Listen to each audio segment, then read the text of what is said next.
The bill will be good for the banks.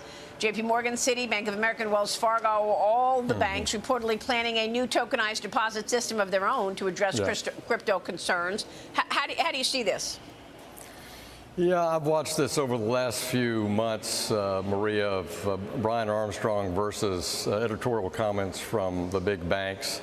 Yeah. And I have to say thank you to Tim Scott and John Bozeman and the other senators that have worked to try to find a landing spot on this debate. Senators Tillis and Alsobrooks have worked greatly.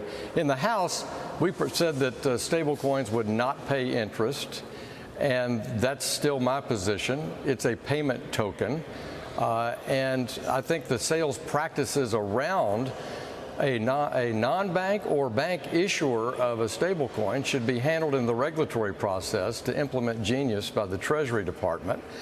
This statutory language, which Tim Scott found a good compromise for in the Clarity markup, is a good starting spot that I think you can find consensus by both the banks and the crypto exchanges, and I hope they do, because we need this bill. We need market structure, and I believe the banks, as you just noted, will be extremely competitive in this industry. I just don't have any doubt about that, because of the technology to tokenize deposits allows one to not even depend on a dollar-backed stablecoin here in a U.S.-type application.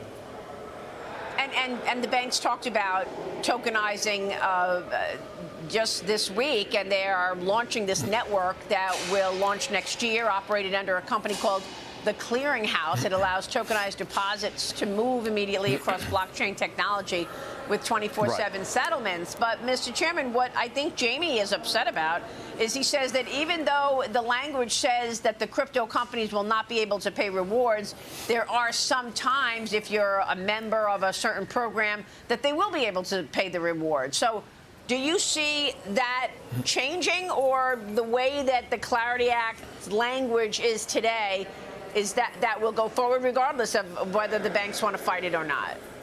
Well, I think the banks are still looking for additional changes to that compromise Tillis-Alsobrooks language before the bill goes to the Senate floor. And we'll just have to work and see how it can be made better there. I know people on both sides of the aisle are committed to finding a landing spot, but I also think that the regulatory process through the Treasury is a way to handle sales practice concerns as well between a bank issuer and a non-bank issuer.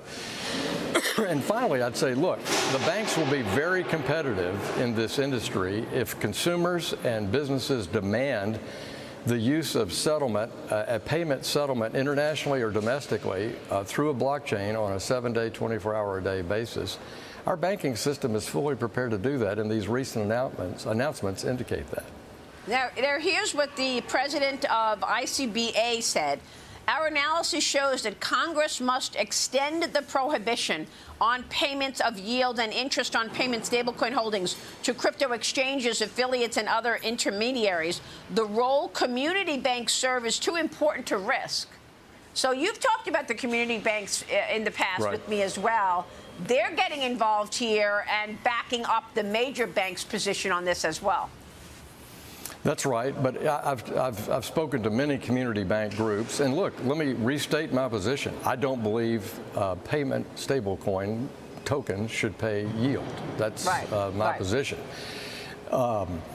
But I also think that banks will, through their core processor, through their fintech partnerships, through their upstream correspondent banks, will be able to meet any demand for a blockchain-based tokenized payment that is far faster and more competitive with the ability of a dollar-backed stablecoin. So I really think the banks will end up being very competitive here, and banks know how to as you well know, organize compensating balances to pay for services and things of that nature. That's They're right. experts at packaging pricing.